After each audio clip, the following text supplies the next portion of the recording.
Bueno, moi bo día. Permítame que saúde, a ver se non me esquezo de ninguén, porque hai moita xente que teño que saudar. Están os integrantes da mesa do Parlamento, están os portavoces, deputados e deputadas, está tamén o secretario xeral da Lingua, presidente da Fundación Otero Pedrallo, que está aquí ao meu lado. Están tamén os ponentes que hoxe van a participar nesta xornada. Está o presidente da Fundación Rosalía de Castro, que acabo de ver por aí. Está tamén a secretaria do Consello da Cultura. Estou vendo, están diputados do Parlamento e deputadas. Bueno, moita xente, vexo que hoxe tendes a ben pasar o día aquí con nós nesta xornada, que o que queremos é, a través dela, conmemorar un feito importante, que é que se cumpren 100 anos da primeira cátedra en galego, que foi don Ramón Carballo Calero, e queríamolo celebrar. E aproveitando que estamos tamén no ano oteriano, profundizar na gran relación que tiñan don Ricardo Carballo Calero e don Ramón Otero Pedrallo. E por que especialmente tamén con Carballo Calero? Pois especialmente con Carballo Calero porque nós somos, o Parlamento, quero decir, somos os depositarios do legado de don Ricardo, que o custodiamos con moito cariño dende o ano 1997 e que foi gracias ao empeño e tamén, vamos a dicir, o colaborar e deixar facer, foi gracias ao empeño de Pilar García Negro, por aquel momento deputada neste Parlamento, e tamén por a axuda e por deixar facer esa iniciativa de don Vitorino Núñez. Entonces, que era o presidente naquele momento do Parlamento. O legado de Ricardo Carballo Calero é un legado importante. Hoxe falarase aquí del.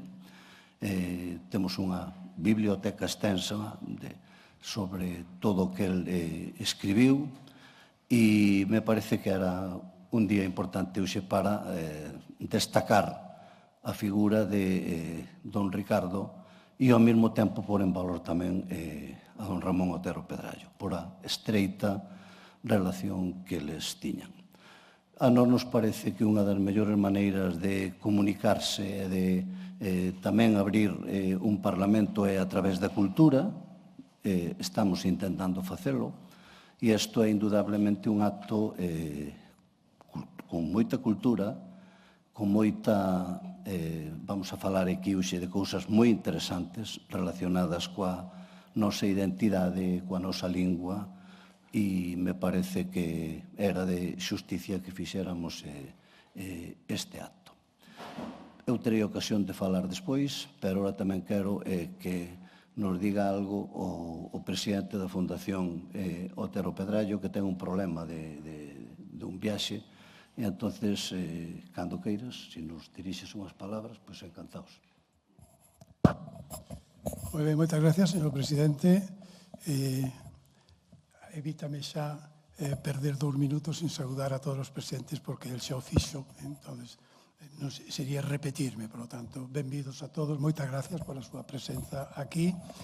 Non vou a disertar sobre Otero Pedrallo, senón que a miña presencia hoxe ojalá nos dispois a máis expertos, xente máis experta e ben coñecedora da obra e da vida de Otero Pedrallo, tan só representar a Fundación como presidente e agradecer ao Parlamento que por unanimidade teña acordado dedicarlle este ano ao don Ramón Otero Pedrallo por ser os 50 anos do seu pasamento e os 100 anos da publicación de unha obra inesquecible e ainda hoxe non superada, que é a Guía de Galicia. A Guía de Galicia centrada fundamentalmente na paisaxe, algo que hoxe é público e xeral, todo o mundo considera a importancia da paisaxe, o cuidado da paisaxe, a atención á paisaxe, pero fai 100 anos, en 1926, cando don Ramón Otero Pedraio publicaba a Guía de Galicia, non era así.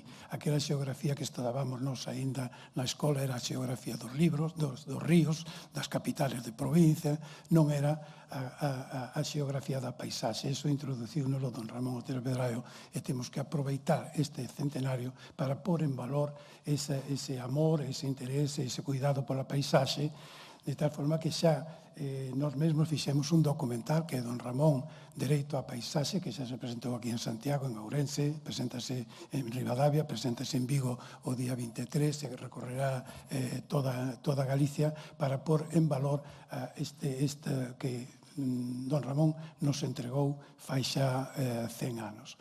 Non vou a disertar agora nada sobre don Ramón, pero quería compartir un pouco as experiencias que eu como neno tiven con él, porque eu tamén son un neno de Trasalba, como don Ramón, e lembrar que aquel neno que estaba escribindo, escribía sin luz en Trasalba. Ainda estaba sin luz cando eu nacín, ainda pasaron 15 anos desde que eu nacín en Trasalba para que houbera luz en Trasalba. Entón, iso hai que polo en valor, pensar que un home que no 1930 estaba escribindo arredor de sí, escribió en Trasalba sin luz, sin calor. Sempre poño como exemplo a Romaría de Xelmírez, que el remata, fai unhos días estaba o Conselleiro de Cultura ali, visitando a casa de don Ramón, e lle dixen, leo que di aí a última liña da Romaría de Xelmírez, e di Trasalba, noite de San Silvestre de 1934, Patricia. Pois hai que pensar o que é a noite de San Silvestre, o 31 de decembro, en Trasalba, sin luz, sin calefacción, sin nada. Don Ramón escribe, eu non sei, serían 500 folios, probablemente escritos a man, como escribía don Ramón, porque a Romaría de Xelmírez non é unha novela curta, non?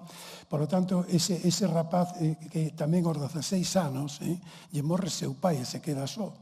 Seu pai que era o que aportaba, ademais, económicamente a familia, a forma de vivir, e ten que quedar dependendo de súa nai, que non sabía nada, non tiña tampouco formación especialmente académica, e non tiña tampouco experiencia o que era coidar unhas terras para poder sobrevivir a conta desas terras, e teñen que reinventarse os dous. Ese rapaz que con eses 16 anos morre o pai e ten que vir a examinarse aquí a Santiago de Compostela, que non viña no tren no AVE desde Santiago aquí, que non había, desde Ourense aquí, porque non había nin tren naquela época. Tiña que ir no tren que iba para Vigo, baixarse en Redondela, coller unha combinación e vir aquí e parar en Cornes, que non había estación aínda en Santiago. Entón non era un rapaz, non foi un rapaz de vida fácil, que logo vemos así, logo andivo dando voltas arredor de sí, hasta que Losada Dieguez, cando tiña xa 30 anos, lle dixo, hai que empezar a traballar, Ramón, hai que empezar a traballar, se é hora de porte a traballar, e vai a xo fixo. A partir de aí, de 1918, que cando lle dá este tirón de orellas Losada Dieguez, don Ramón empeza a escribir e é o maior polígrafo que hai en Galicia. É un home que non hai xénero literario que se lle resistisa. Da igual que fale de poesía, de prosa, de novela, de ensayo, de filosofía, de historia. Non hai xénero literario que non cultivara e cultivara a un altísimo nivel, que é o máis importante. E logo, sobre todo, que nos transmitiu foi ese grande amor á cultura galega. El foi un dos grandes e xenerosos. E, sobre todo, o máis importante é que foi capaz de concitar de vivo, de morto, como agora se acaba de mostrar no Parlamento, pois o acordo unánime de todos. Unha persoa que simpatizou con uns, con outros, con todas as tendencias na vida e na morte, na post-morte tamén de don Ramón. A nós, como en este caso, como presidente da Fundación de Otero Pedraio, teño a obriga de procurar manter a memoria de don Ramón Otero Pedraio. Por iso estou orgulloso, este mesmo lunes entregamos o 5º premio para estudantes de bacharelato, porque se non transmitimos isto ás novas xeracións, se non levamos Otero Pedraio ás novas xeracións, nós xa nos estamos indo. Entón, é imprescindible transmitir ás novas xeracións este é o espírito de don Ramón, ese eco cultural que ele nos deixou políticamente literariamente, humanamente, este don Ramón que soubo cultivar e atender, el que era un gran amante da cultura clásica e do humanismo, ese verso que está aí eterno de Terencio, homo sum humani nil, a me alien un puto, non? Son home e nada do que ten que ver co home, a mí me pode ser alleo. É un home que estuvo en todos os ámbitos, un home considerado, casi presidía todo, porque preside o Ateneo de Ourense, preside o Seminario de Estudios Galegos, preside Galaxia. Don Ramón era un home querido e admirado de todo o mundo, e este eco que él nos deixou temos que encargarnos de transmitilo sobre todo ás eleccións posteriores. Por lo tanto, este acto hoxe simbólico do Parlamento, que é un recoñecemento á memoria de don Ramón, e que eu lle agradezo en nome do seu presidente e os parlamentarios que están aquí, esta aposta por don Ramón por considerar este ano como ano teriano no que nos vamos a empeñar. Por suposto, a Fundación o está facendo, a Consellería de Cultura que nos reuniu a máis de 30 entidades hai uns días na Cidade da Cultura para ver que actividades se van a desenvolver desde destas distintas actividades. O agradecemento persoal meu como presidente da Fundación Otero Pedraio en nome da Fundación Otero Pedraio. Lamentablemente, como dixo o presidente, eu teño que ausentarme ahora ás 10:30, pero quedan todos en boas mans, porque visto o panorama, sinto moito non poder escoitar a antiguas colegas universitarias, pero xa me enterarei porque isto de alguma forma será transmitida. Moitas gracias, señor presidente, por darme esta oportunidade.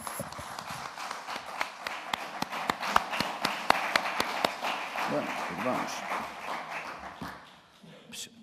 Explícase o desenrolo, Pilar, das xornadas.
Presidente do Parlamento, deputadas e deputados, autoridades presentes, distinguido público, amigas e amigos.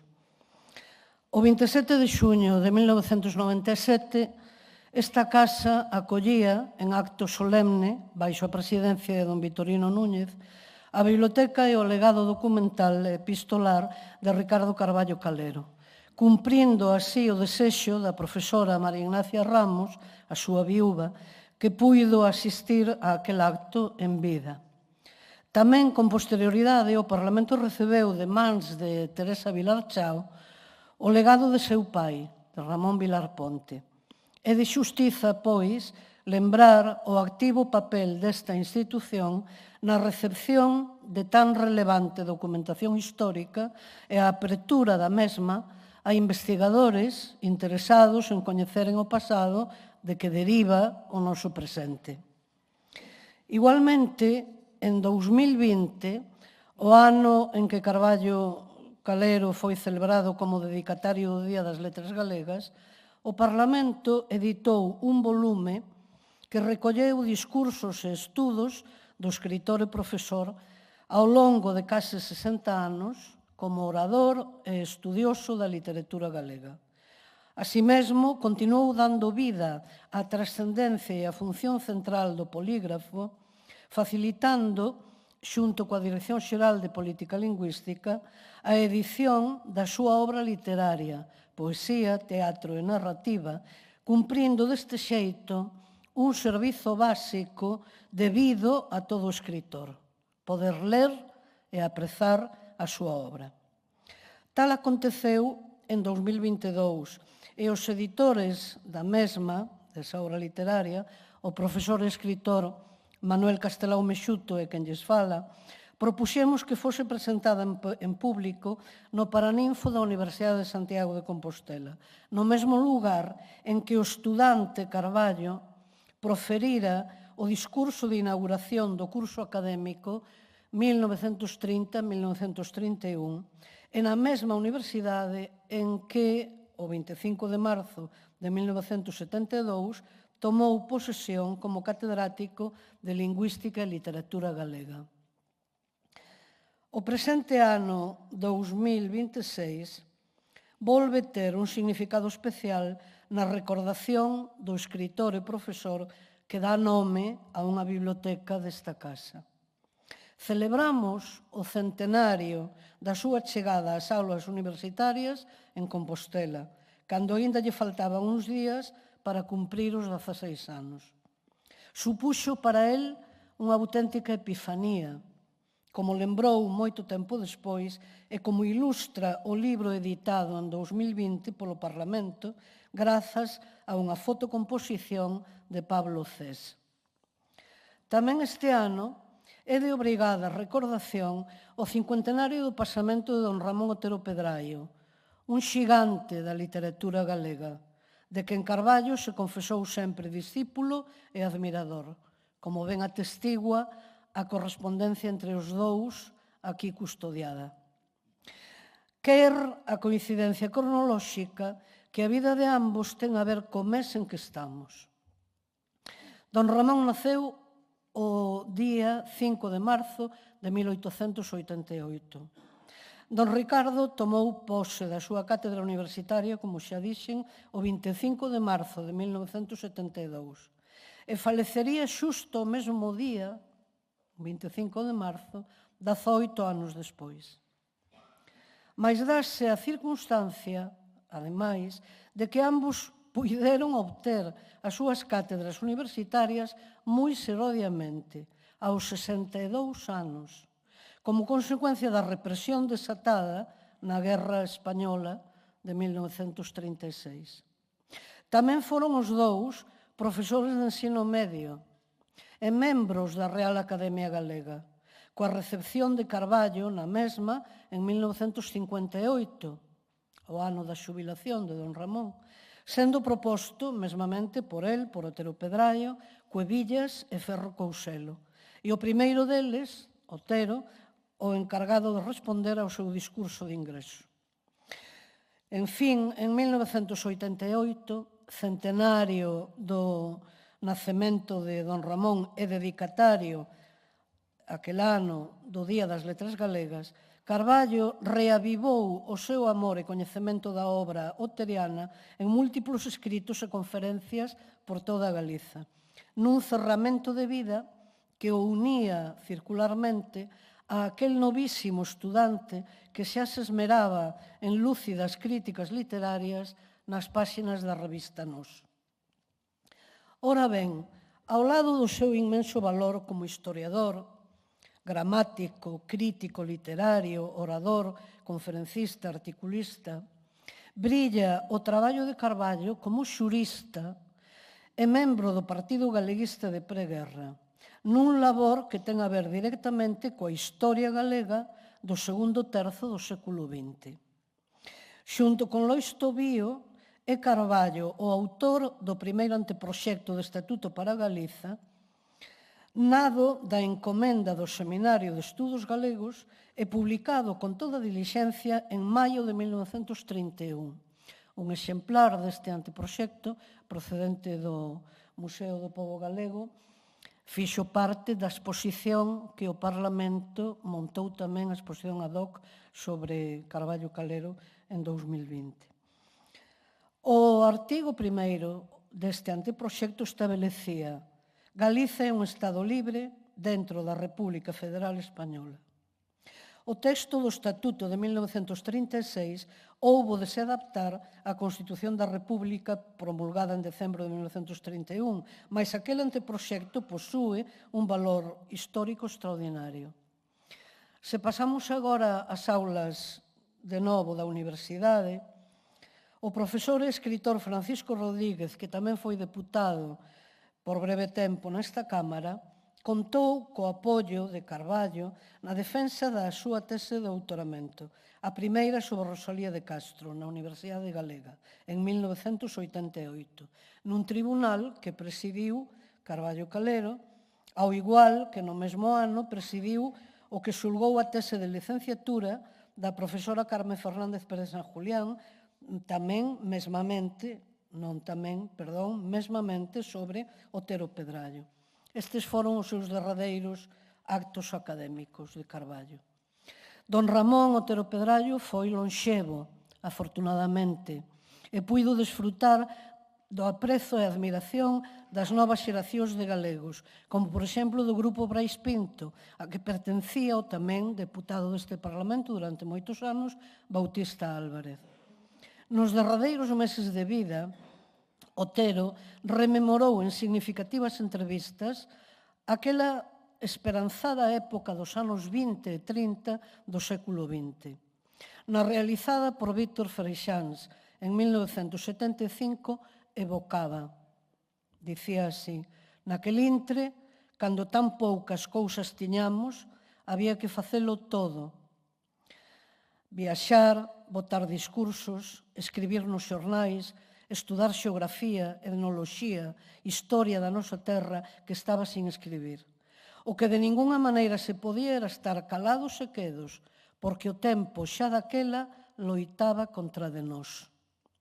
Na entrevista concedida a Maribel Outeiriño, tamén en 1975, volvía a lembrar os tempos de irmandade inalterada con Lousada Dieguez, Castelao ou Cuevillas.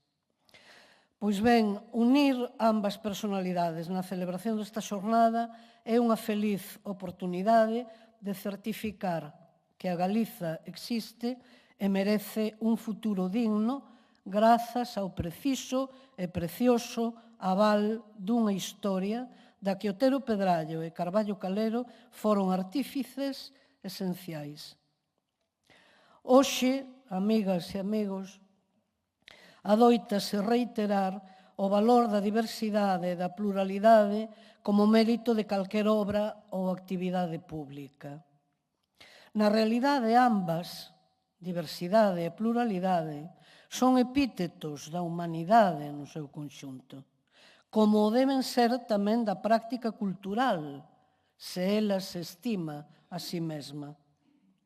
Parabéns, por tanto, ao Parlamento por lembrar a personalidade e o traballo de Ricardo Carballo Calero e por ter nomeado Ano Otero Pedrallo, por unanimidade, este 2026, en que se cumpren tamén 100 da publicación da súa Guía de Galicia.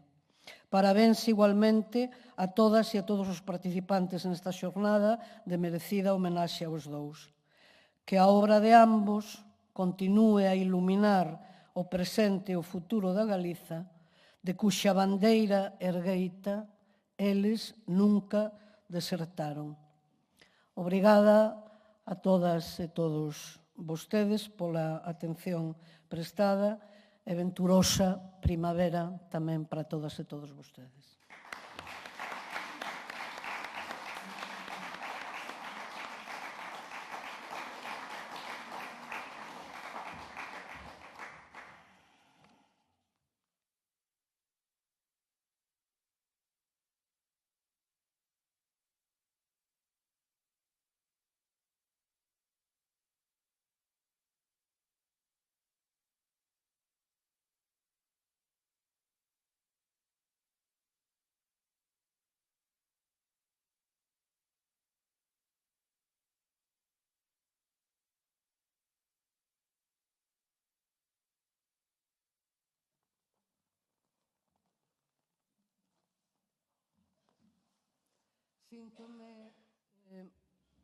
Síntome moi honrada e feliz de ter a oportunidade de presentar a profesora Aurora Marco. Vou nada máis que me referir a través de un flash moi concreto a súa ampla e fecunda biografía académica como historiadora da literatura, pero nun aspecto fundamental que nos leva a unha auténtica reescritura da historia total, da historia conxunta de Galiza. E é que a profesora Aurora Marco preocupouse por visibilizar, por dar a coñecer nomes fundamentais de mulleres galegas, nunha grande parte absolutamente descoñecidas, noutros casos preteridas ou silenciadas, fosen membros das Irmandades da Fala, fosen guerrilleiras, fosen mestras represaliadas ou directamente sometidas ao castigo irreversible, a pena de morte, e por iso digo que esta parte fundamental da súa investigación leva non só a un coñecemento preciso da metade da humanidade declinada en feminino das galegas, senón a unha reescritura, a unha refacción da historia no seu conxunto. Naturalmente tamén está presente nesta xornada por unha relación moi estreita, diríamos de intimidade, como discípula primeiro, como compañeira e amiga despois, de don Ricardo Carballo Calero. E en concreto, o título da súa palestra, Carballo Calero inicial e iniciático, ten a ver co período a que nos referimos, de hai 100 anos xa, e con un volume dela, Foula e Ronsel, os anos xuvenís de Carballo Calero, 1910-1941, que, manexando toda a documentación posible e mesmo textos ou documentos inéditos, informounos sobre ese período formativo fundamental do escritor. O libro obtivo en 1992 o premio Ángel Fole e foi publicado o mesmo ano, de modo e maneira que o contributo da profesora Marco con Carballo Calero ficou xa desde tempo, desde anos xa tan distantes do noso presente, debidamente acreditado. Obrigada, por tanto, por todo o seu traballo, por toda a súa contribución ás nosas letras, e que sigamos, naturalmente, desfrutando e aprendendo de toda a súa pescuda, de toda a súa investigación. Obrigada. Ten a palabra a profesora Aurora Marco.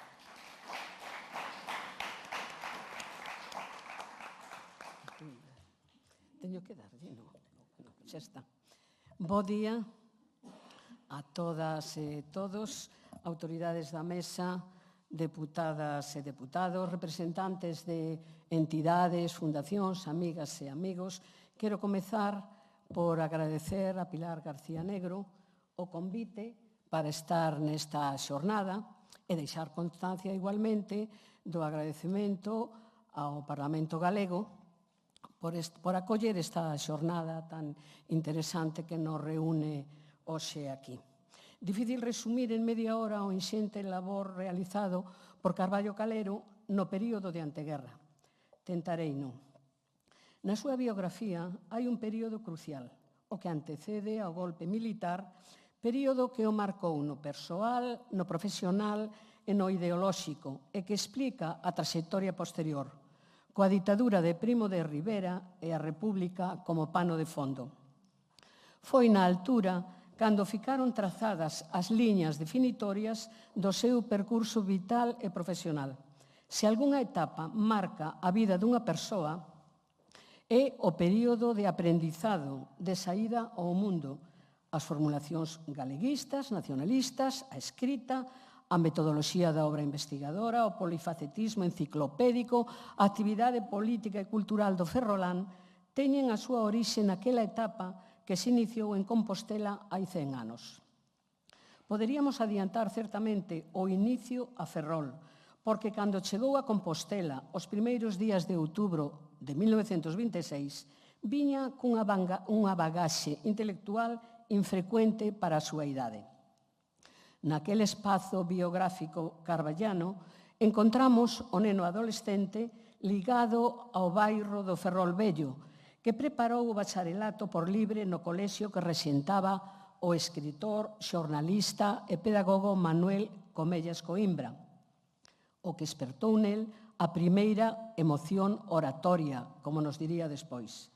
A instrucción recibida foi decisiva para a súa formación humana, que estivo sempre presidida polo principio da liberdade. Obtivo o título de bacharel en xaneiro de 1926. A súa afección á lectura e a vocación literaria hai que situalas nesta etapa escolar. Lector afervoado dos clásicos teatrais do século de ouro, recitaba de cor obras enteiras, como La vida es sueño ou El alcalde de Zalamea. Lía con fruición Shakespeare, a través de traducións, e tamén teatro escandinavo. O teatro, unha das súas paixóns desde cativo, porque asistía cos seus pais a algunhas representacións no Teatro Jofre. Foi temperá a lectura de Rosalía, cuxas obras estaban na biblioteca familiar e gostaba moito da novela histórica.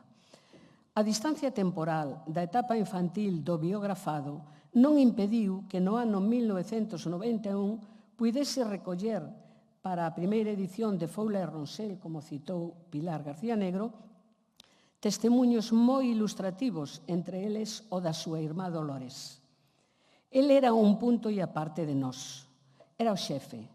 Lembro moi ben na mesa dándonos clase de francés aos irmáns. Tiña un gabinete e unha biblioteca que lle preparara meu pai, onde ás veces tamén xogábamos. Sendo moi neno, escrevera pezas de teatro que nós representábamos na casa. Era o director. A miña irmá Josefina e máis eu coñecemos Gabriela Mistral, Rabindranath Tagore e Valle Inclán a través dos seus libros. Canto á vocación literaria, Rodrigo Sanz, 32 anos máis vello que Carballo, dicíalle nunha carta: «Porque usted es poeta, como anuncié a su señor padre en cuanto lo advertí hace 2 veranos». Ou sexa, o verán de 1926, cando o neno adolescente comezou a publicar algúns poemas en Vida Gallega e El Correo Gallego. Non eran os primeiros, porque con 15 anos viran a luz na revista Ferrolá Maruxa 3 poemas, un deles en galego. Uns días antes de se instalar en Santiago, concretamente o 19 de setembro, un solto informativo do xornal El Correo Gallego, Poetas ferrolanos, Ricardito Carballo, presentou o precoz poeta, autor de moitos versos, e engadiu: «Así que su corta edad nos autoriza para decir que Ricardito nació poeta». Naquelas páxinas deixou 5 días despois versos deste teor: «Yo tengo austeridades de viejo anacoreta, yo tengo efervescencias de rancio soñador, tengo algo de besánico, tengo mucho de asceta y en el pecho escondida una sangrienta flor». Non quería deixar de sinalar desta etapa ferrolá os comezos temperáns como ensinante. Dada a súa madureza, non sorprende que, finalizado o bacharelato, se incorporase, con 15 anos, como profesor voluntario no Colexio de Comellas Coimbra, onde estudara. En aquel centro traballou algúns meses. O Ricardo que se estableceu en Compostela pasara por circunstancias familiares especialmente adversas polas prematuras e dolorosas mortes da nai, cando el tiña algo máis de 8 anos, da madriña nai e de 2 irmáns. Daí a súa madureza e certa melancolía. Cando era a hora do branco xogar, el xa estaba ateigado da ciencia da dor, en palabras súas. Ben coñecido é o poema daquel tempo, Evocazón da infancia perdida, con estes significativos versos: «Eu, neno, matei a miña infancia co coitelo da miña gravidade». Chegou a Compostela cunha auréola de poeta, a súa verdadeira vocación, gabada por Nicolás García Pereira, Xaime Quintanilla, a cuxa casa acudía polas noites para ler os seus poemas, e Rodrigo Sanz xa citado. Axiña comezou a confraternizar cos membros do Seminario de Estudos Galegos, xeración a que pertenceu e na que se forxou o seu galeguismo, e cos homes da xerazón Nós, como veremos. Foi en Compostela onde se conformou a personalidade dun home chamado a ser unha figura de máxima centralidade no século XX. Naquela etapa universitaria tan fecunda a todos os níveis, aquel fillo da Universidade de Santiago, el dixera: afirmo o meu amor á universidade, considero-a a miña nai intelectual. Pois ben, aquel fillo da universidade salientou como dirixente estudiantil, asombrou como escritor, como conferencista de brillante exposición, e no terreo social, como cofundador, militante e directivo que tivo un papel moi destacado na política activa aqueles anos. Vexamos, aínda que só sexa con poucas pinceladas, esta etapa. Cal era o ambiente cultural en que se integrou? A Universidade de Santiago era moi tradicional. Algún catedrático, como Ángel de la Riva, andaba aínda con levita e chistera. Nos anos en que estudou Carballo, producíronse algunhas mudanzas. Chegara un grupo de catedráticos moi novos con ideas renovadoras. Algúns estiveran en países europeos con bolsas da Xunta de Ampliación de Estudos. Un deles foi Luís Recasens Siches, 24 anos, catedrático de Dereito Natural. Tomara posesión en xaneiro de 1928. Luís Recasens Siches converteuse axiña nun ponto de referencia para as novas promocións. A súa estadía na cidade alterou os cimentos dunha universidade tradicional que se escandalizaba pola súa vestimenta. Grazas. Abrigo a cadros e zapatos de cor que asustaron ao reitor Blanco Rivero, que o chamou para falar con el. Recasens foi profesor de Carballo e tivo con el grande amizade. No baquete de despedida que lle fixeron cando se trasladou a Salamanca, falou o estudante Ferrolán. E o catedrático, en resposta emocionada, dixo: Carballo, le esperan a usted días de gloria. Profesor e tamén moi amigo seu foi Joaquín García Lavella, un granadino que aos 21 anos obtivo a cátedra de Filosofía de Dereito. Tan novo era que tivo que facer ese mesmo ano o servizo militar. Alternaba co alumnado nas tertulias de café e nos paseos. E as súas ideas que defendía con entusiasmo causaban tanta preocupación que o gobernador civil da Coruña aconselloulle que desistise de facer propaganda de carácter republicano na provincia, non só de palabra, senón tamén por escrito. Naquel ambiente, Carballo desempeñou un papel saliente na historia estudantil. Para alén de realizar con brillantez os estudos de Dereito entre 1926 e 1931, Filosofía e Letras cursouna por libre, presidiu a Asociación Profesional de Alumnos de Dereito e a Federación Universitaria Escolar, unha entidade sindical moi combativa naquel período.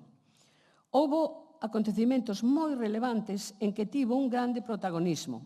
Un deles foi o discurso que pronunciou no acto de inauguración do curso 1930-1931, cando comezaba quinto de carreira.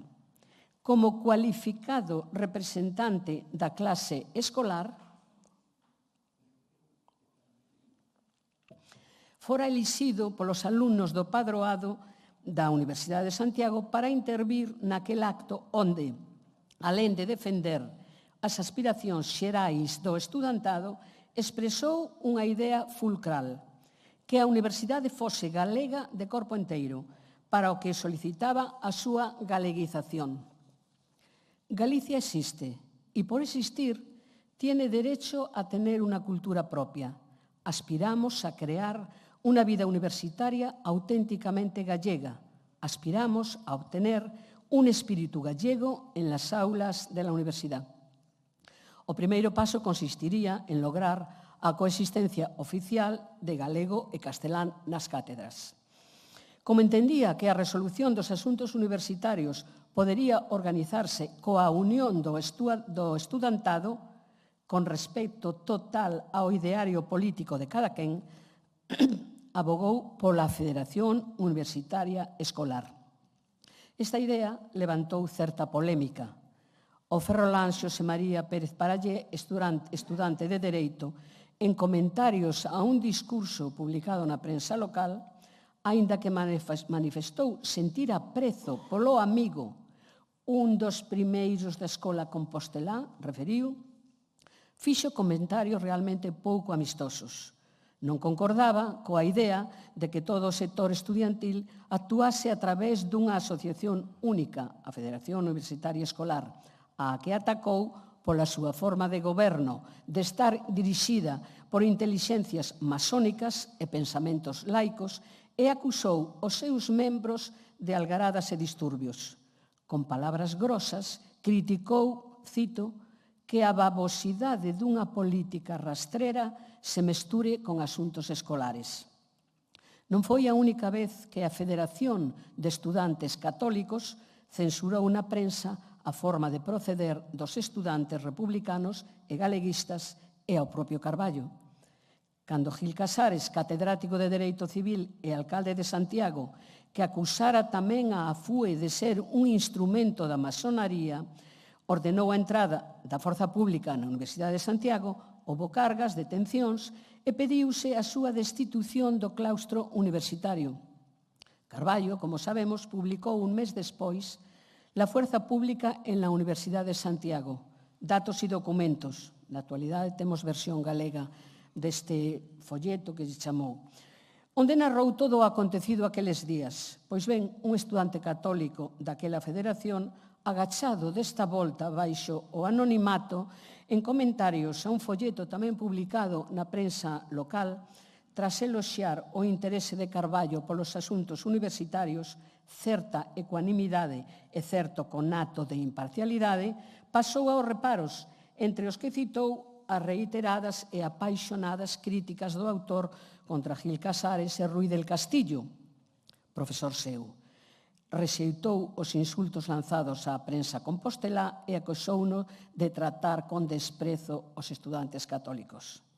Como vemos, así moi apresuradamente, Ricardo Carballo foi un estudante que non deixou indiferente a ninguén. En palabras de Borobó, foi, sen estrelas, o comandante do Corpo Escolar de Compostela.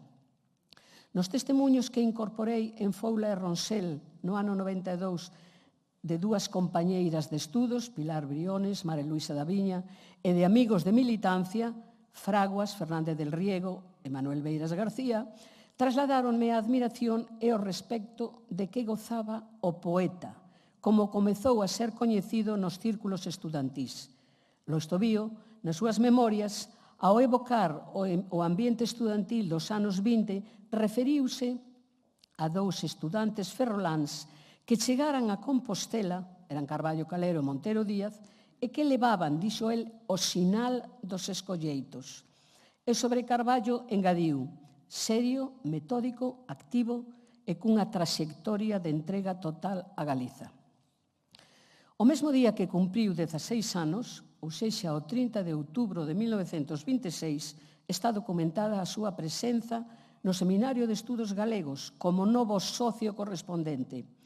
Esta entidade centrada na realidade galega aglutinou a intelectualidade da época e foi unha das empresas culturais de maior trascendencia daquel tempo.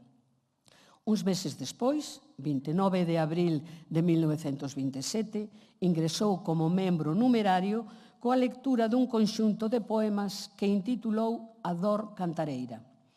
Alí confraternizou con membros que lle duplicaban e até triplicaban a idade, como os dous presidentes. Cabeza de León tiña 62 anos, porque nacera no ano 1864. Cotarelo tiña 47. A sede do seminario, no Pazo de San Clemente, converteuse na súa segunda casa. Foi bibliotecario, secretario de actas e secretario xeral. E cando regresou a Ferrol o ano 32, membro do seu consello directivo. No seminario, entrou en contacto con algúns membros da xeración Nós, aos que coñeceu na Festa da Prosa Galega, o día 24 de abril de 1927, unha data que el lembraba ben. Foi unha auténtica Asemblea da Cultura Galega organizada polo Seminario de Estudos Galegos e que digo que Carballo lembraba moi ben porque ali coñeceu Castelao e Otero Pedrallo, aos que sempre considerou os seus mestres. Nesta chega ao Carballo inicial, citarei sen determe apenas o escritor e profesor, porque a mesa redonda que ven a continuación está centrada xustamente nesas dúas actividades. Como autor de creación, colaborador de numerosas publicacións e ensaísta de temas literarios, foi moi prolífico. Publicou 4 poemarios, Trinitarias, 1928, Vieiros, 1931, La soledad confusa, 1932 e O silenzo, así onllado, 1934. E outros textos en que xa se mostrou como un fino analista crítico. E colaborou en numerosas revistas e xornais, Ahora, A Nosa Terra, Arquivos, Céltica, El Compostelano, El Correo Gallego, El Pueblo Gallego, ERTE, Galicia Nueva, Guión, La Comarca, Galiza, La Montaña, Nós, Suplemento Nós, Papel de Color, Resol, Ser, Universitarios, Vida Gallega, Vigo, Ourense, Mondoñedo, Ferrol, Ribadeo, A Habana, Uruguai, en fin, cantidades de publicacións de diferentes lugares. Unha produción que ao longo dos anos pasou a ser de enorme magnitude. Nada dixen aínda da súa actividade como conferencista. Naquel traballo constante había que multiplicarse, porque todos os brazos eran poucos para achegaren vontade e compromiso co obxectivo posto no progreso da terra. Reclamado como conferenciante, como conferencista, Carballo disertou diante de público moi diverso. Por citar só algúns actos, en Ferrol pronunciou a que sería a súa primeira conferencia en torno a las ideas comunistas de Platón, que foi publicada posteriormente no Centro Obreiro de Cultura. Non cumprira aínda os 19 anos. En Compostela, nos ciclos organizados polo alumnado das diversas facultades no ano 31, tamén conferenciou, ou no acto que levou a cabo Ultreia para mozos menores de 20 anos no marco da primeira exposición de arte Ultreia, tamén no ano 31. En Ferrol fixo un ciclo de literatura e historia de Galiza, 1933. Na Coruña, na celebración do Día da Patria, 1935, diante do monumento a Curros Enríquez, onde estivo con outros 16 oradores que glosaron un aspecto da vida e obra do poeta celanovés, ou en Serantes, por citar só algúns exemplos, onde expuxo o tema A Nosa Fala na sede do Sindicato de Agricultores Libertad e Progreso, ano 36. Non serei eu quen descubra, porque xa se ten sinalado reiteradamente, a súa excelencia como orador. Pois ben, esta excelencia xa viña de vello desta etapa que estou a lembrar. Hai crónicas abondo e testemunhos orais que o acreditan. En moitas daquelas conferencias, ao igual que en diferentes artigos, o uso da lingua galega e o seu estudo estaban no centro das súas preocupacións. Con Filgueira e Bouzabrei, entre outros seminaristas, fixo parte dunha comisión do seminario que elaborou algunhas normas para a unificación do idioma galego, ano 1933, para uso particular do seminario, de utilidade, indicaron, para a unificación ortográfica galega. Malia se tratar oficialmente dunha institución bilingüe, o espírito dos fundadores favorecía e fomentaba o uso da lingua galega. Aquelas normas apuntaban xa unha filosofía que era a dos integrantes do seminario.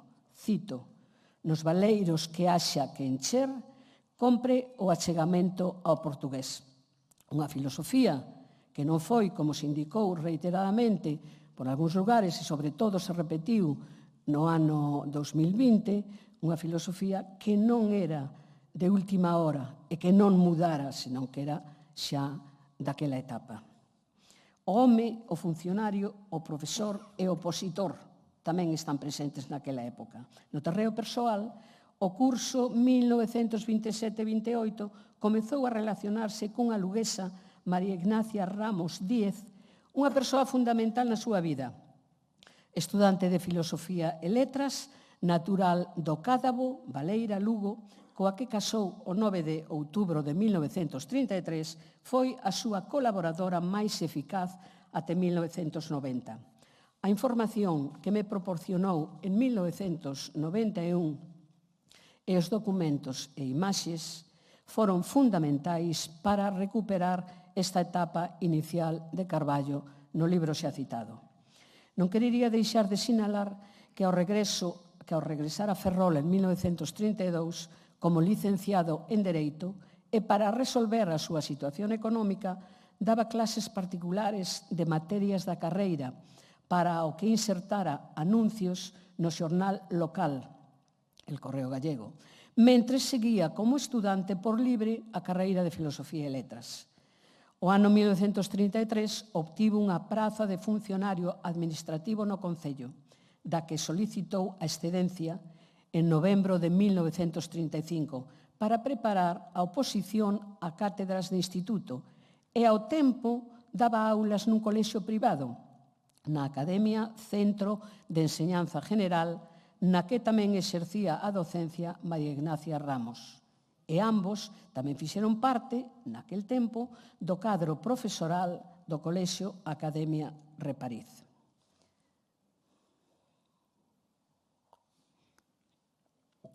Son un galeguista puro. Así se definiu políticamente Carballo Calero nunha entrevista publicada en A Nosa Terra en 1977. Unha declaración que reflicte unha realidade desde que en idade temperá adheriu ao galeguismo.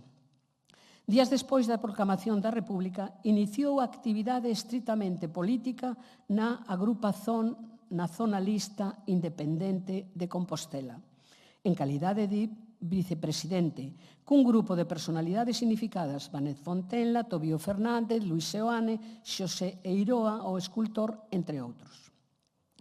A agrupación tivo vida efémera porque, como outros grupos locais, tamén se integrou no Partido Galeguista en decembro de 1931. Neses algo máis de 4 anos de actividade política, até o golpe militar, foi cofundador do Partido Galeguista, militante e directivo, membro do seu Consello Permanente e presidente do Grupo Local de Ferrol.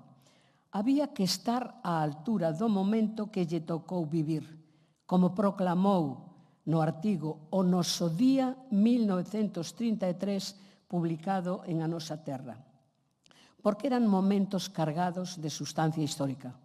Foi tempo de traballo na elaboración do anteproxecto de Estatuto de Autonomía, ao que xa se referiu Pilar, tempos de manifestos, de suscribir o intitulado A esquerda galeguista fálalle ao país, onde os asinantes declararon a fidelidade á causa galega desde unha óptica de esquerdas, e foi tamén o que redactou el só o manifesto aos escolares, aos universitarios, aos galegos, ano 1933, a prol da galeguización da Universidade de Santiago, cun ponto esencial, a inmediata cooficialidade do galego nas aulas universitarias. A fala, eis o noso guieiro. Crendo nunha cultura galega, temos que conceder ao problema da lingua a máxima importancia, dicía. Foi tempo de pular polo entendemento coas esquerdas, nomeadamente con Izquierda Republicana. Tempo de acudir a Madrid como compromisario para a elección do presidente da República en maio do 36. E tempo, igualmente, de percorrer vilas e cidades para espertar a conciencia galeguista e republicana, porque era requirido para falar en numerosos comicios, coas figuras máis relevantes do seu partido en Compostela, Pontevedra, Vigo, A Coruña, Lugo, Ourense, Vilalba, Ferrol, Fene, San Sadurniño, A Graña, San Xoán de Filgueira, Oseixo, Covas, Serantes, Cedeira, Pantín, Mugardos, Valdoviño, teño documentada a súa presenza. Na entrevista con Manuel Beiras García, lembraban con detalle o mitin de Santiago o 10 de maio de 1931 no Teatro Principal. Comentárame: teño grabado un mitin no Principal que nos deixou impresionados. Ali foi onde descubrín a parte esa de Carballo, de líder non sei, pero de propagandista, de home de loita sí. Eu estaba en Galiñeiro e fixo un discurso bárbaro, espléndido, conceptual. E recordo que despois dunha ovación enorme, un berrou: "Bravo, Ricardo, es da madeira que fai falta para a loita". Foi tempo, en definitiva, de laborar pola terra. Unha palabra que reunía todos os ancellos e ilusións, toda a entrega, toda a paixón que puxo Carballo na súa defensa. Antes de marchar a Madrid o día 26 de xuño do 36 para opositar, tivo tempo de participar na campaña pro Estatuto de Autonomía en Ourense, na Coruña e en Radio Lugo. Aquel mozo consagrado ao traballo a tempo completo era o que lle escrevera unha carta a Fernández del Riego en maio de 1933, con 22 anos, onde aconsellaba aos compañeiros do partido sobre a forma de proceder. O peor que lle pode suceder ao galeguismo é converterse nunha xuntanza de exaltados visionarios sen método nen mesura. Non vos concitedes odios, sede enemigos cordiais, sobre todo derretídevos de cortesía. Atacade os problemas concretos con inxenuo ar de técnicos, aparentando frialdade científica. E si vos escoitarán. Sobre todo, mesura, continencia, sobriedade, elegancia. É un pulo interior infindo, pero invisible, que só debe xurdir ao exterior en moi raros momentos decisivos. Isto escribía a Fernando del Riego. Mesura, continencia, sobriedade, elegancia. Estou ouvindo o Carballo que coñecín. Vou finalizar. Neste relatorio apresurado sobre Ricardo Carballo, inicial e iniciático, de actividade persistente, diversificada e fecunda, foi asemade o tempo non de recolleita como correspondería pola idade que tiña, senón de sementeira na acción cultural, social e política. Desde que investiguei a fondo aqueles anos, sempre mantiven que o Carballo de aquel tempo, coa sabedoría e o sosego que dan os anos, é o que eu tratei durante 23 anos de forma continuada, entre 1967 e 1990. E por que digo isto? Digo porque o profesor co que estudei 3 anos, co que me formei e traballei no Departamento de Lingüística e Literatura Galega, o meu mestre e amigo, con quen me relacionei até a súa morte, foi un home que se multiplicaba como na mocidade, entregado á docencia, á investigación lingüística e literaria, ao publicismo, o orador a quen tantas veces acompañei, que deixou ouvir a súa voz por asociacións, concellos, universidades, por Portugal, Buenos Aires, Holanda, Montevideo, Suiza. Traballou a tempo completo, como na mocidade, sen apenas momentos de lecer. Só alteraba o seu programa para escoitar na radio música clásica porque adoraba a música. Se tiña eu que falar con el, xa sabía que a esa hora non estaba para ninguén. Foi o galeguista puro, como así se definiu e xa indiquei, como en tempos da República. O Carballo que militou sempre pola terra, pola lingua, pola cultura de noso. O Carballo co que fixen a descoberta de Galiza. Obrigada.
Despois da magistral lección que nos ofreceu a profesora Aurora Marco, pasamos a unha mesa redonda mercé aos profesores ambos catedráticos de ensino medio, Xosé Luís Axeitos e Manuel Castelao Mexuto.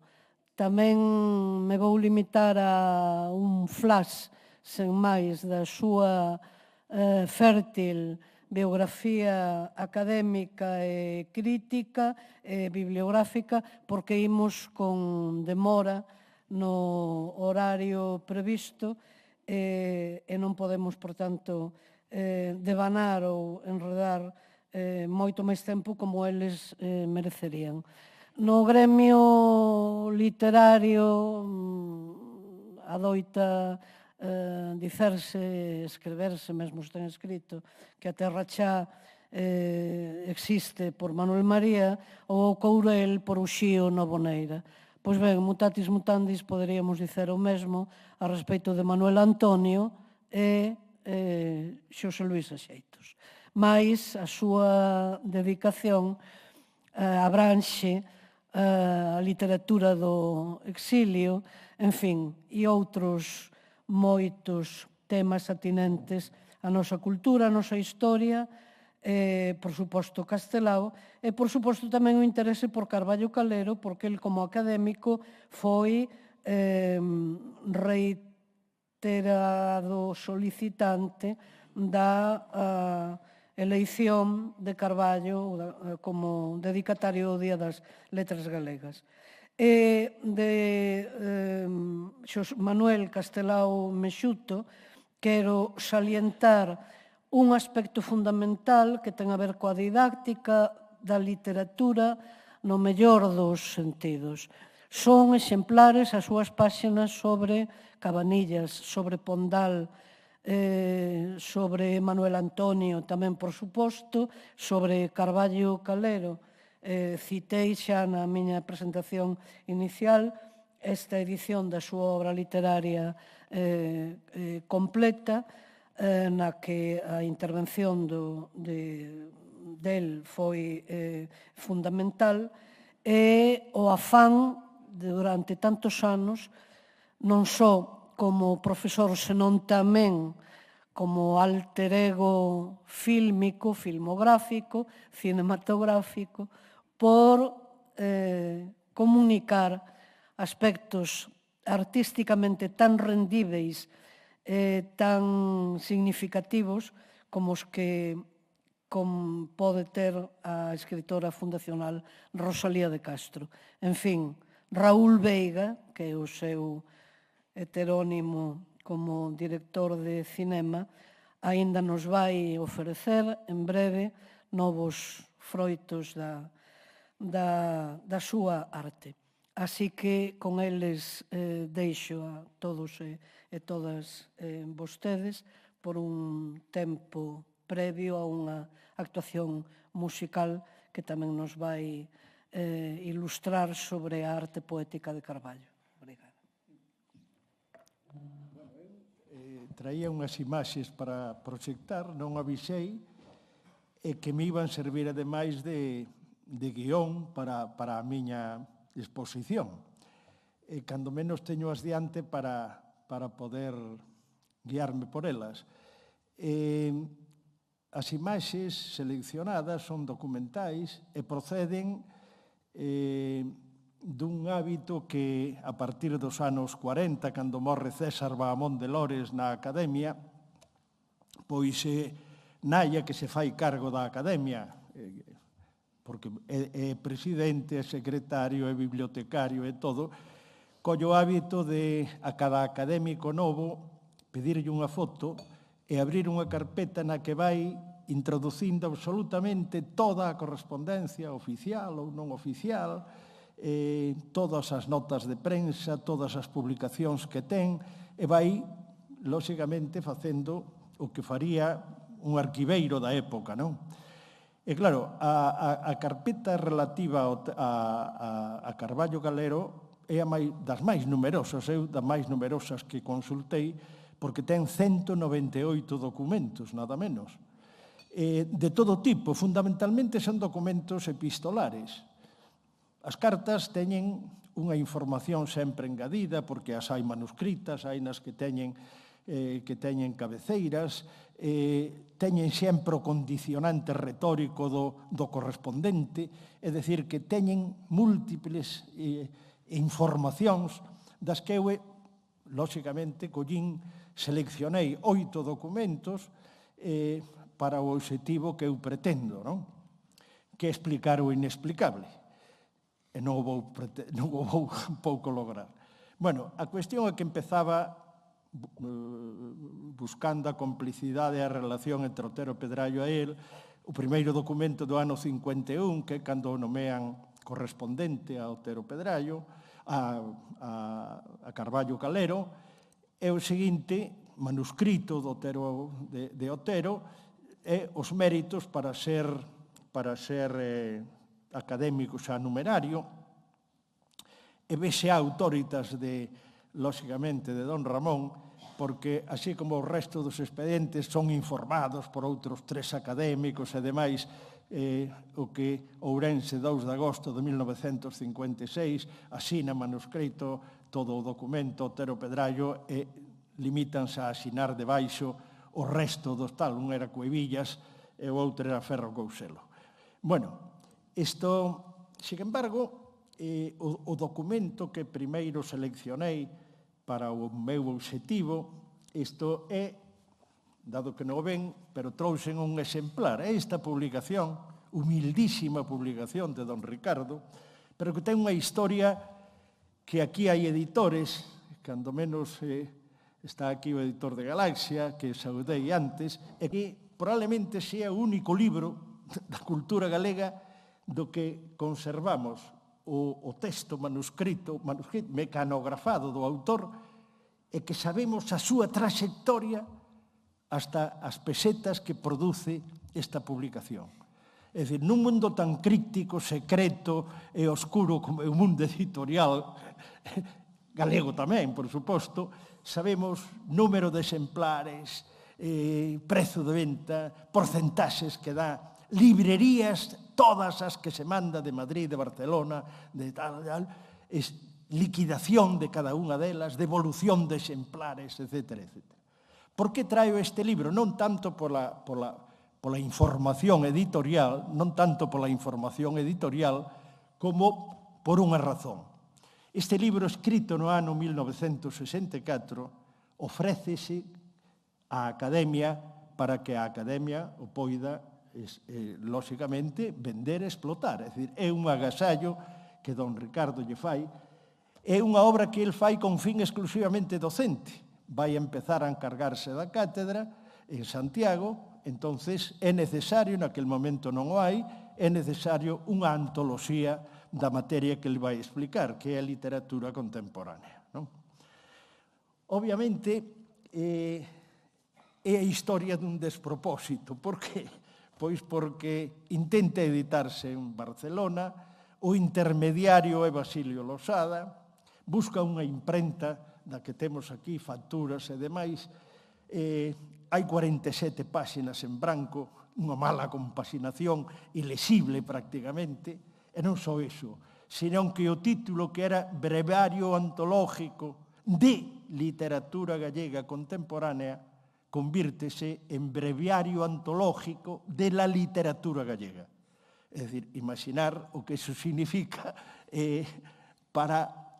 Bueno, tanto é así que don Ricardo pois acaba escribíndolle a Sebastián Martínez Risco, porque tarda 2 anos en pasar pola imprenta e en chegar o libro impreso, non chega hasta outubro do ano 66. E, bueno, entre outras cousas, dille, por exemplo, efectivamente, as noticias relativas a Rosalía, Noriega, Castelao, Bouza e Dieste están mal colocadas e despois delas fica un branco, pero numerado, unha páxina impar que é unha chafallada lamentable.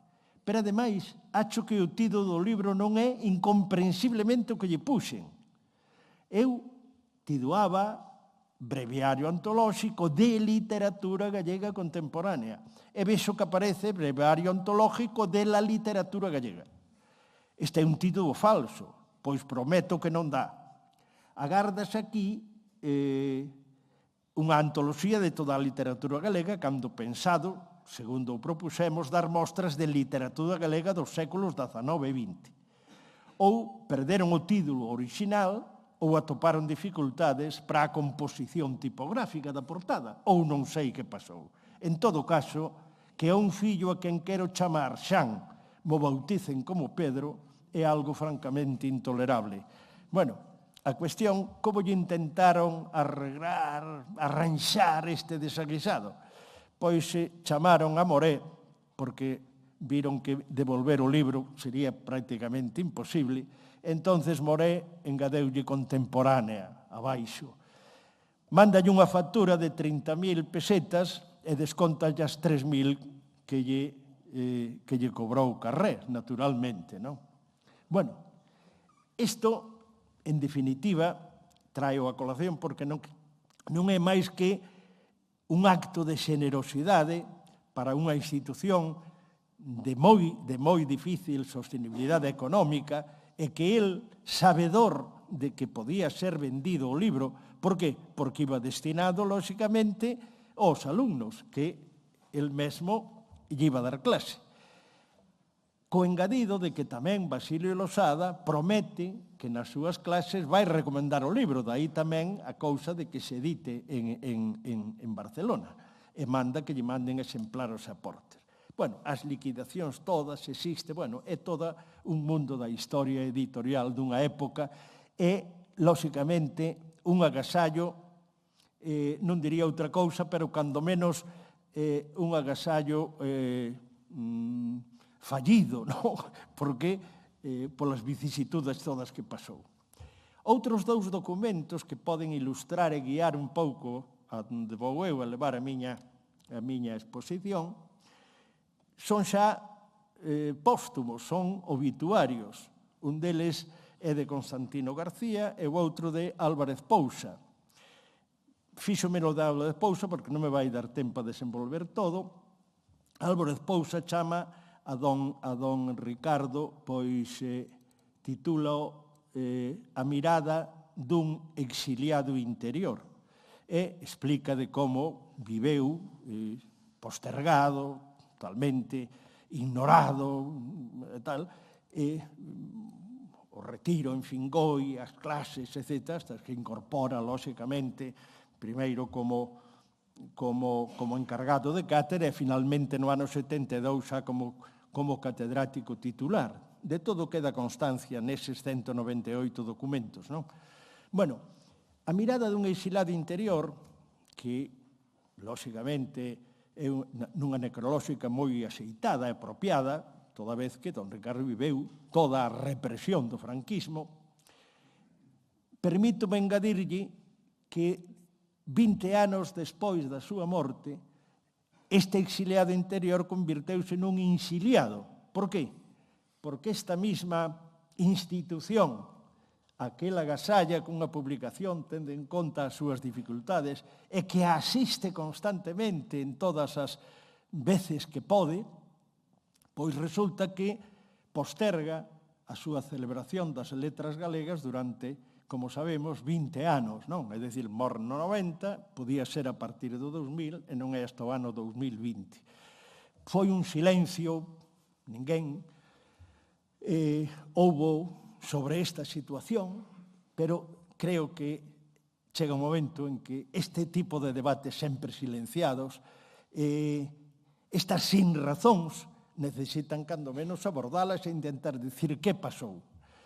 Isto non con sentido acusatorio, sino intentar poñerlle bases racionais ao que non as ten, non? É dicir, en definitiva.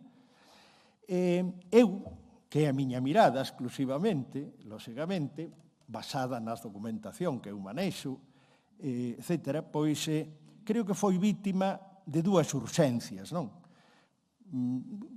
Comprendo que é un tanto eufemístico a miña exposición, pero vítima de dúas urxencias. Por unha parte, a urxencia do mundo editorial, naquel momento, nos anos 70, representada por Galaxia, pero xa tamén por Xerais, que instan e urxen a que haxa unhas normas ortográficas para o idioma. Obviamente, a Academia nese momento, o grupo dominante, sempre houve grupos dominantes, lo hainos en todas as institucións, e moito máis nas institucións que, como a Academia, traballa con pólvora, traballa con material explosivo. Non hai nada máis ideolóxico que as palabras. O sea, hai xente que pensa que cando está poñendo a definición dunha palabriña e demais, que está facendo neutro de maneira elegante, de maneira totalmente científica, sabiduría. Está plasmando ali a súa ideoloxía. É dicir, que se queremos ler un dicionario, un arreglo lexicográfico desa perspectiva, teremos centos de exemplos que xa están postos por aí, non? Hai o nomenclátor de Galicia. Bueno, pois o nomenclátor de Galicia, eu non nacín en Asado, eu nacín en Santa María de Asados. Bueno, se non hai ideolóxico, que veña Cristo e o vexa, non? É dicir, porque lle teñen que poñer a un topónimo que se chama Asedos, acá hai un diminutivo que se chama Asadelos, e lle poñen o Santa María de... É unha información... Sí, pero é unha información ideolóxica, obviamente. Eu, nunha ocasión que fun a Vilariño, eu non sabía, iba no coche, tal, vin a un señor e preguntei, mire, eu vou a San Andrés de Vilariño, estou ben por aquí, non? Estaba mesmo encamiñado, non? Quedoume así mirando e dixo, mire, usted vai a Vilariño porque San Andrés é do cura. Claro, creo que delata xustamente o que é esa ideoloxía. Traio esta colación porque, efectivamente, todos os estudos gramaticais, incluído a ortografía, incluída a lexicografía, incluída a gramática, son tremendamente ideolóxicos, é dicir, non hai ningunha que non o teña, non? Absolutamente ningunha. Cal era a posición de Carballo Calero? Moi sucintamente, e vou a traer un testemunho epistolar, que ten un doble valor, ten unha certa intimidade, como todas as cartas, e ao mesmo tempo non é para publicar. Chega un momento en que lle piden información, era o informante para as cousas de lingua da Academia, era o home de confianza, non? E resulta que lle din, mire, reas ou reais, hai unha consulta, temos que dar unha información e demais. Entón, estamos ainda no ano 71. E el contéstalle, a Vales Villamarín, que é o secretario, meu querido amigo e compañeiro, atopo agora na miña mesa da facultade a súa carta, a miña interpretación dos acordos e deliberacións o día 4, tal. Bueno, pois ficou esquecida e tal. Entonces empeza a contestación, non?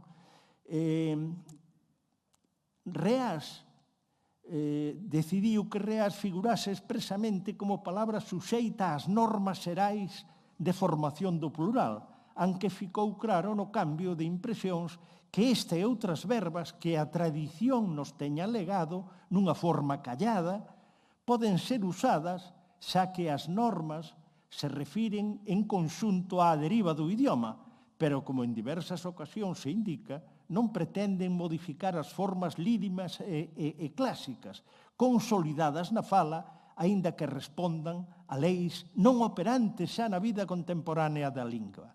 É a doutrina dos estratos que se supón sempre vixente, por máis que non se mencione de xeito expreso, senón nos casos en que a suma dos vocábulos componentes dos diversos estratos resulta equilibrada. Noutros casos, non se quixo ser categórico para propiciar unha prudente opción experimental que permita á lingua literaria abrirse espontaneamente camiño. Tal penso. Se analizamos isto, non houbo unha liña máis alá deso. Prudencia e non pechar camiños de ningún tipo de cara ao futuro. Hai outras moitas exemplos, pero eu voume ceñir exclusivamente a isto. En definitiva, que é o que di e o que vai a manter sempre? Prudencia. Nunca coller grupos de notables para facer as normas dun pobo e dun país. As normas teñen que ser demandadas, ten que ser a propia sociedade a que vai solucionando os problemas con calma, con rigor, e nunca facer un encargo institucional.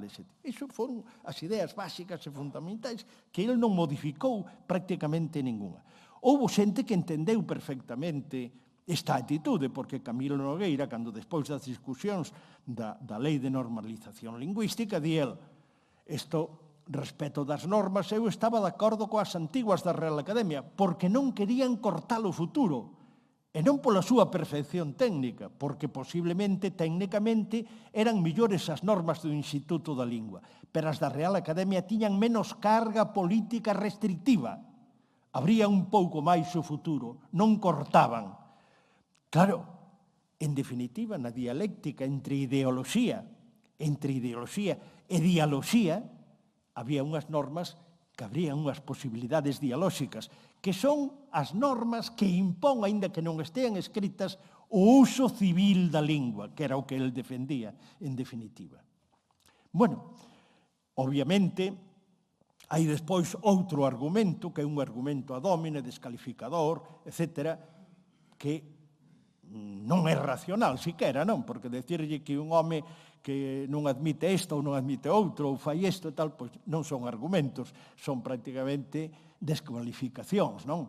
Isto, en fin, xa nin as leo porque non teñen cabida nunha reflexión serena, etc. Bueno, claro, isto, cal é a outra urxencia que se lle suma aquí? Sabemos dunha urxencia imposta polo mundo editorial, un mundo editorial dominante nese momento na Academia, como era natural, a partir dos anos 50, no 51 entra Ferro Couselo, entre o 51 e o 78 que entra Carlos Casares, entran en total 15 membros do grupo ou afíns á Galaxia. Normal, porque era o grupo dominante culturalmente, o que iba adiante, e, lóxicamente, reclamaban casi caen na guerra por cuestión natural, é dicir, non hai ninguna tal. E a partir de 1982, a través do primeiro que entra, que é don Constantino García, pois entran 10 ou 12 tamén do ILGA. Cal era a urxencia do ILGA? Home, había moitas, pero, bueno, unha urxencia do ILGA era que acababan de inaugurarse en 1971, estaba necesitado, toda vez que non deixaba de ser unha escisión da oficialidade dun departamento, necesitaba, lóxicamente, recoñecemento social, recoñecemento de decir, tendes toda a razón, eso é importante. Sobre todo, tendo en conta que partía a iniciativa dunha persoa moi dada justamente a tomar iniciativas fundacionais, como fai despois o Piñeiro, ou como Sabiña de outras latitudes de facer un pouco tamén esa circunstancia. Donde acoubo esa urxencia? Pois, lóxicamente, isto collendo e tendo un lugar e asinando as normas da Real Academia Galega. É dicir, a partir do ano 82, aproximadamente, efectivamente, hai unha cousa que tamén necesita explicación. Bueno, reflexión, eu non lle chamo explicación, sino reflexión. E acabo. Por que a Academia cede o que era a súa función, o que era a súa de facer a normativa, por que a cede máis ou menos? Eu, en fin, non se me ocurre outra reflexión de que nese momento as culturas autodidactas, as culturas das tertulias, as culturas do mundo da imprenta, do mundo da comunicación, donde nace a Academia, estaba totalmente acosado polo mundo académico, do prestixio académico, desa universidade que dá a categoría de sabio, que ten esa espendedoría de sabios e demais. Entonces, nese contexto, a Academia cede máis ou menos conscientemente, porque non se pode explicar de outra maneira, as súas tal. Bueno, isto é un intento de reflexionar e decir por que don Ricardo sigue no insilio durante 20 anos. Pola sin razón, evidentemente, porque foi proposto durante anos consecutivos, durante 5 ou 6, salía 5 votos, 6 votos, 8 votos, ou 9, non sei cantos, e hasta que de repente alguén decide que ten que ser. Pero cal é a cousa? Os asinantes anteriores non nos sirven. Imos a ser nós os que asinemos. De tal maneira que cando os antigos asinantes chegan á Academia para presentar a súa cousa, di, non, abreuse o prazo ás 8:30, xa está aquí presentada ás 8:30. É dicir, que intentaron de alguma maneira reparar a sin razón, o cual non deixa de ser un dato positivo que eu expoño aquí, xa digo, sin acritud ninguna, nin sin insultos, simplemente reflexionar sobre algo que sempre agachamos, que é o debate político. Moitas grazas.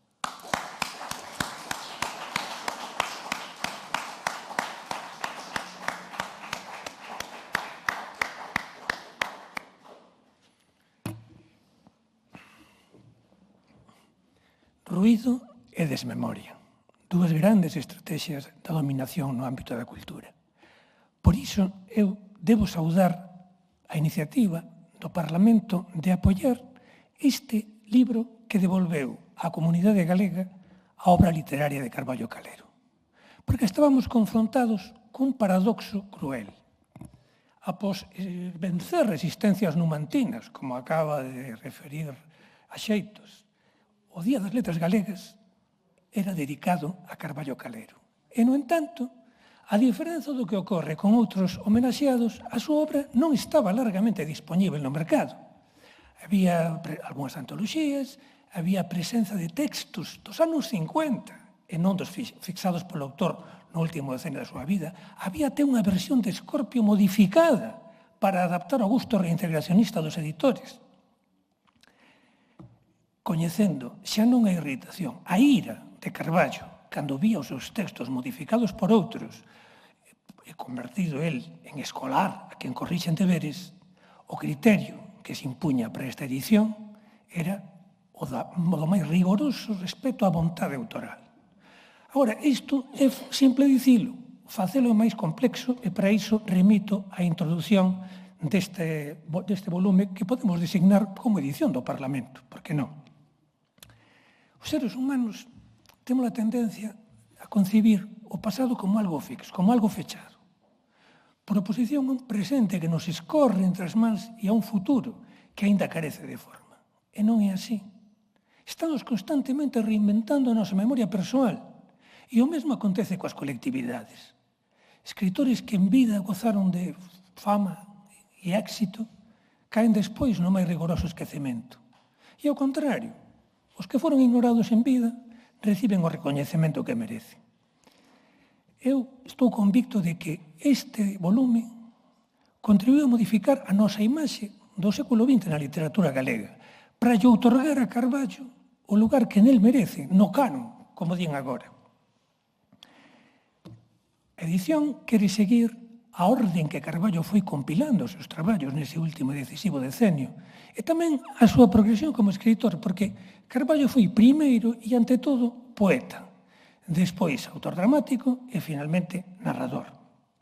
E, no entanto, cando eu fui alumno del, nos anos 70, víamos a súa condición de escritor como algo relativamente marginal.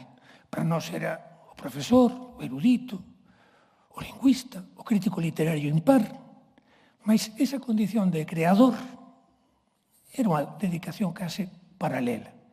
Eu aínda comprei, moito ondados aos anos 70, Salterio de Fincoi nas librerías, e ficaban exemplares cando o libro tiña sido publicado en 1961. Tiveron que aparecer as edicións definitivas para esta imaxe se modificar. Primeiro, Pretérito Imperfeito, 1980, onde Carballo peneiraba a súa obra literaria até 1961. E despois, Futuro Condicional, en 1982, que foi a verdadeira revelación. Aí apareceron perante nós 20 anos de espléndidos poemas, e Carballo pasou a ter a significación como poeta que ata ese momento nos escapaba. E en Futuro Condicional temos 3 bloques, 3 seccións que xa nos falan de 3 direccións na poesía de Carballo. Unha primeira liña de carácter meditativo, reflexivo, ás veces baseada na experiencia persoal, mas moito elaborada. Liña que encontrará a culminación en Reticencias, o seu último libro, verdadeira obra prima, xa publicado póstumamente. Precisamente a esta liña pertence o poema que vamos a ouvir despois da nosa intervención na voz de Patricia Ferreira con música e acompañamento ao piano de Paulo Pires. É un poema moito coñecido, Non sei, aquel Non sei se matei. Eu lembro, cando era neno, preguntarlle a un tío meu que tamén vivira o trauma da guerra: tío, e ti mataches a alguén? E el dicía, como no poema de Carballo, non sei. Outra liña de futuro condicional é aquela que visita lugares clásicos da literatura, da cultura, dos mitos, o alegado culturalismo da poesía de Carballo, que na verdade só é unha forma de dar expresión á vivencia persoal. E esta liña xa anuncia os magníficos poemas narrativos de Cantares de Amigo e outros poemas, fascinantes historias en verso, contos extraordinarios, que é a porta de entrada que eu sempre aconsello para a poesía de Carballo. Outra sección de futuro condicional, a poesía de temática, dicía el, máis feminina do que amatoria. Porque eu estou convicto de que Carballo é o grande poeta do desexo na literatura galega. E a ese bloque, a esa liña, pertence o segundo poema que van cantar Patricia e Paulo. É un poema que está tirado de reticencias e que... Non, está tirado, disculpen, lapso. É un poema que nesta versión ven do filme que acabo de rematar na outra identidade que decía Pilar, na miña condición de Raúl Veiga, que é un filme, como o título indica, a avoa e o amor, de temática familiar, a cabalo entre Galicia e Portugal, onde o problema da lingua está obviamente presente e onde Carballo tamén tiña que estar. É citado, e o poema de Carballo que é citado, que cando estou bébada do teu viño, adaptado por min, cerra magníficamente as liñas de sentido dese filme. É o segundo que imos ouvir aquí. Dixen Carballo, poeta do desexo na literatura galega. E isto evócame outro tema que está presente na liña de poesía meditativa reflexiva, obrigadamente, a trascendencia. Eu non sei se a trascendencia na poesía de Carballo é unha posición ontolóxica ou unha hipótese poética. E é unha incógnita que nunca se resolve. A única forza incontestada que temos na poesía de Carballo é a forza do desexo, que ten a ver coa súa visión do ser humano. Unha visión do ser humano como unha escisión activa, como un ser que pugna por ser o que non é, por sair dos seus límites, por ultrapasar a humana condición. E, naturalmente, a forza que nos empurra nese proceso non é outra que a forza do desexo. Primeiro poeta, despois autor teatral. E aí teño que me remontar a 1948, o anos mirábiles da creación dramática de Carballo, onde despois da guerra, despois do cárcere, cando está a pasar, como digo en Portugal, as pasas do Algarve, desposuído da posibilidade de exercicio libre da súa profesión como represaliado, é capaz, nese ano, de escribir 3 obras de teatro e 2 delas obras primas. A sombra do Orfeo, Farsa das Ocas. Farsa das Ocas xa coñecíamos nós cando éramos estudantes, porque foi a obra de Carballo máis representada, na medida en que parecía conectar cunha imaxe de Galiza moito familiar para o público de altura, aínda que a obra pedía unha escenificación caracterizadamente contemporánea, porque xogaba con toda unha serie de técnicas do distanciamento máis a Pirandello do que a Brecht. A sombra do Orfeo. A sombra do Orfeo é, para min, a obra prima do teatro de Carballo. Porque Carballo non é alguén que escribise réplicas brillantes para os actores estarem sublimes sobre o palco. Non. Carballo dominaba a linguaxe do teatro. E iso ves en como xoga co espazo escénico na sombra do Orfeo. É unha obra que crea un mundo de músicos, pintoras, artistas, un pouco un mundo british, como de filme da BBC. E esa sombra do título é, en primeiro lugar, a sombra dos afectos que unen as personaxes. E tamén a sombra que acompaña sempre a creación artística que asociamos ao desinterese do contemplador ou do receptor cando está habitada polo interese económico, porque, obviamente, produce o artista para o mercado e ten que se sustentar. Mas eu diría que esa sombra, e aquí entro no que me parece esencial, é todo o que aquelo Carballo pon en sombra do que o estaba a far a él e a Galiza nese momento. Ele fai unha forclusión da ditadura. A ditadura desaparece e el crea un mundo onde Galiza recuperou, onde a pequena burguesía falan galego, sustentan a produción artística. E el mesmo dixo que non dábamos aquela situación como definitiva. É a dimensión anticipatoria da arte, que crea un mundo onde esa opresión, onde ese esmagamento está ausente. E é un xesto de protesta, non ten nada de escapismo. Auto do prisioneiro, 1969, moitos anos despois. E Carballo continúa a dialogar coas tendencias máis vivas do teatro occidental do seu tempo, ao teatro existencialista e ao teatro do absurdo. Xa o dixo Aurora, inspírase en La vida e sueño de Calderón de la Barca. Tamén temos aí un pai preso nun presidio, un copucho o seu pai, e ese home esgótase no día do seu aniversario á espera dunha mensaxe dese pai que nunca chega. A obra, obviamente, admite múltiples interpretacións, desde a psicolóxica, as dificultades da paternidade, da construción da identidade cando falta a referencia parental, a figura parental, a política, as dificultades de legitimación do poder no capitalismo avanzado, a filosófica ou teolóxica, a pregunta pola ausencia ou o silencio de Deus, un tema moi daquela altura. Sexa como for, Carballo tiña grande estima por outra obra, Os xefes, a última que escribiu, en 1980, cando é unha obra, para min, claramente inferior, en que el vai para un teatro máis verboso, onde as virtudes do seu oficio como dramaturgo non están tan visíveis. Mas, curiosamente, nesta obra, que foi moi mal interpretada, porque nos pinta a dous generais, o general Braña e o general Dragón, que se enfrontan nun conflito civil en que gañe quen gañar non vai facer algo sustancialmente diferente do que fixo o outro. E a obra foi mal interpretada porque tendían a relacionala co conflito do 36, cando non era nada diso. Era unha obra, palabras del, sobre a ambigüidade da política. Dicir, dito a brava, onde temos o general Braña e o general Dragón, podíamos dicir Adolfo Suárez e Felipe González. Mas esta obra ilústranos sobre unha lóxica que tamén está presente na poesía e que é moi de Carballo, que é a lóxica dos contrarios. Quer dizer, onde esperaríamos entre os opostos unha síntese, en Carballo non se dá. O que hai é unha alternancia, é un movimento dunha mente, dunha intelixencia especulativa que todo relativiza e que é fácil de entender nun século en que os totalitarismos se presentaron sempre mascarados de promesas de emancipación. Dixemos primeiro poeta, despois autor teatral, finalmente narrador. Nós, cando estábamos na facultade, coñecíamos a xente da Barreira, claro, porque estaba publicada e fora un texto escrito por ele para dar continuidade á tradición da narrativa galega tronzada pola Guerra Civil. Mas a súa voz como narrador aínda non era plenamente. Era un texto, en certo modo, a sombra do Otero Pedrallo. Xa na mesma altura, esa voz comeza a manifestarse en textos como O fogar de Clara, despois Solar de Clara na narrativa completa e outros escritos na mesma altura. Mais claramente, a obra prima de Carballo na narrativa, Escorpio.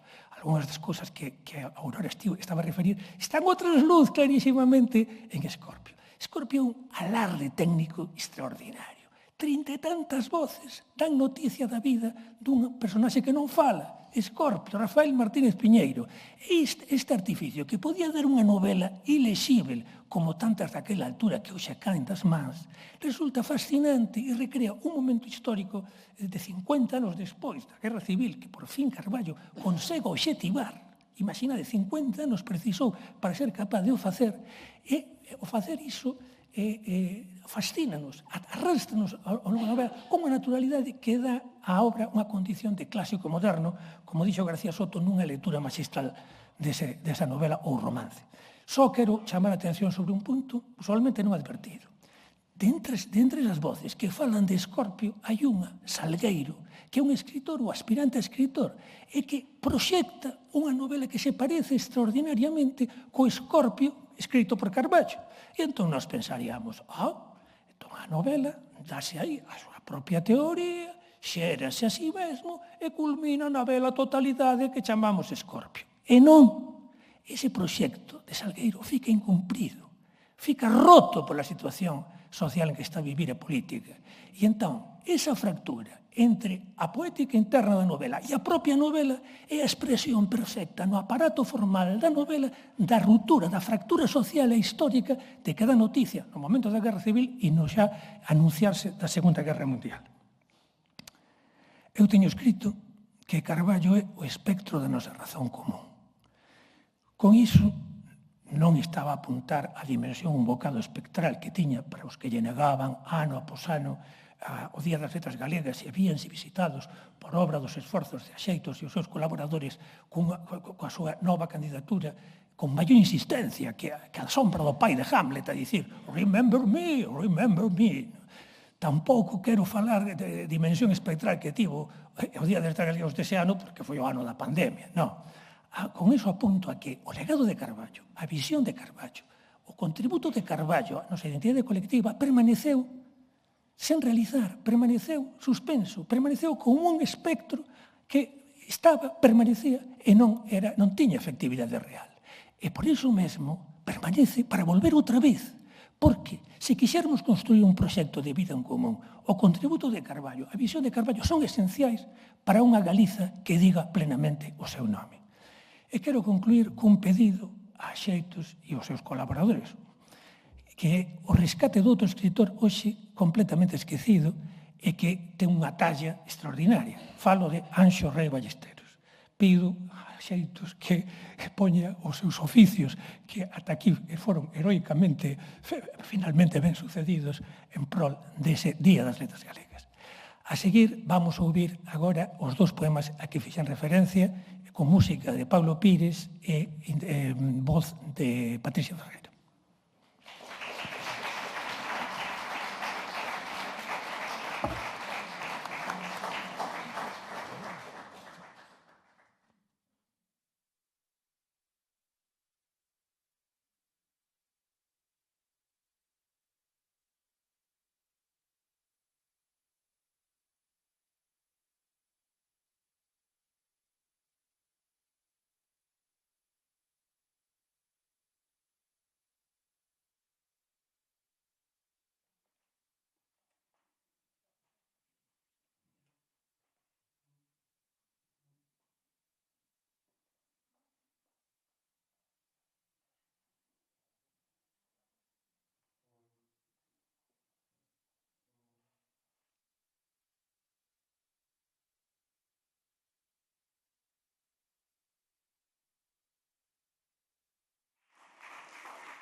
Não sei se matei Steven na trincheira, não vi o meu inimigo, disparei.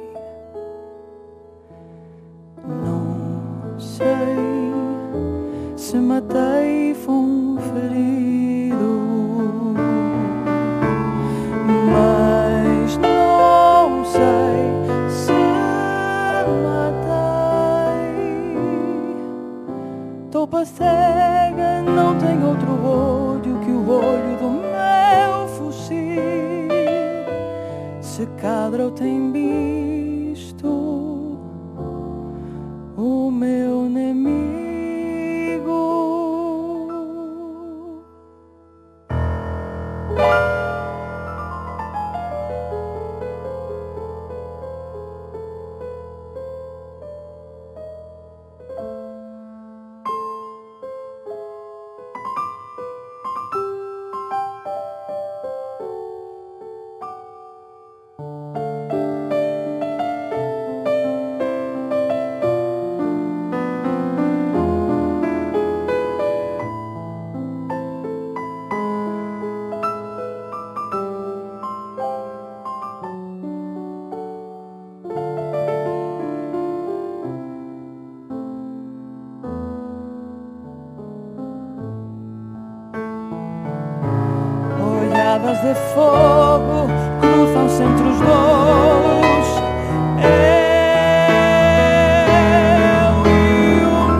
órfão ferido.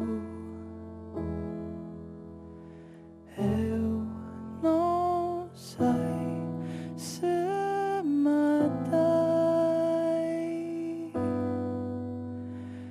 Eu não sei se matei.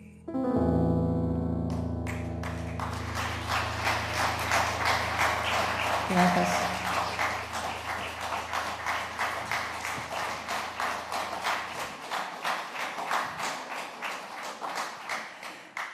Bom dia, é um prazer estar aqui. O meu nome é Patrícia Teixeira, estou com o Paulo Pires no piano.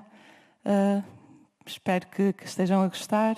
A próxima música chama-se Quando Estou Bêbada do Teu Vinho. Espero que gostem.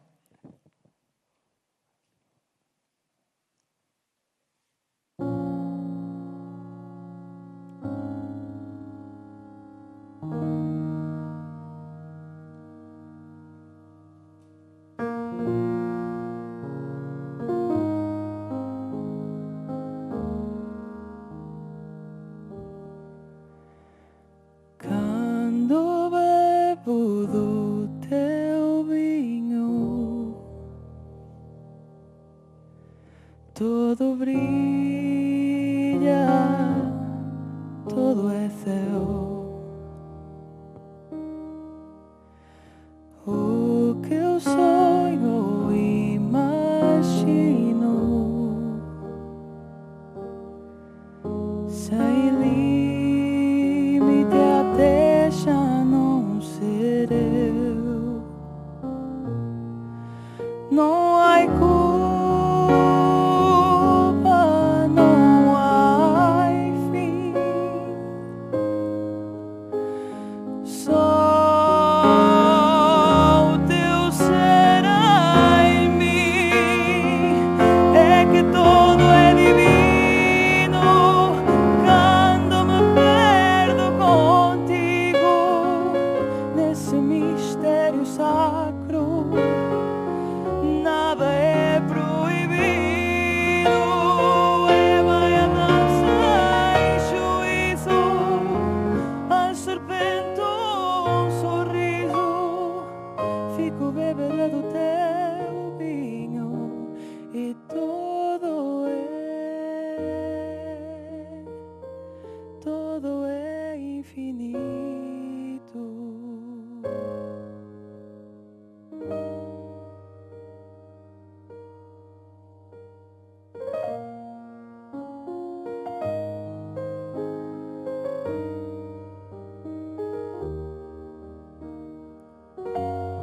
Não há pecado,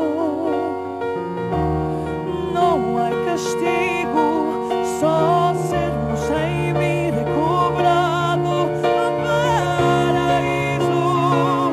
Ai, ai, ai,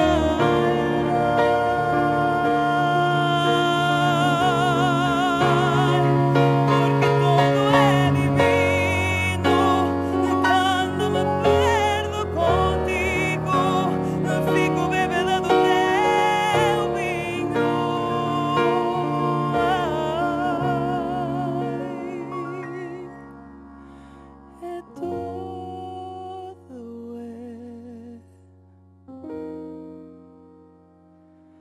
todo é infinito.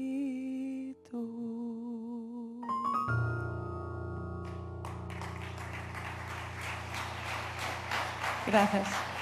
Obrigada.